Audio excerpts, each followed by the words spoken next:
The Pacific Ocean is so wide. There is nothing to talk about boundary.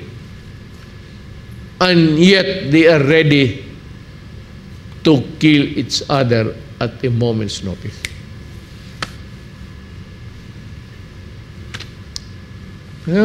West Philippine Sea.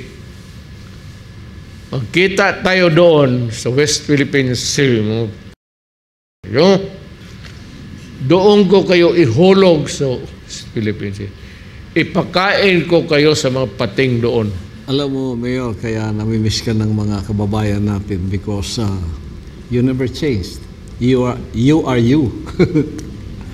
And what you see is what you get. Talagang with sincerity at sa iyong pamumuno bilang presidente namin noon and mayor sa Davao, it's you always. That's you. Wala nang iba pa. And you are always for us.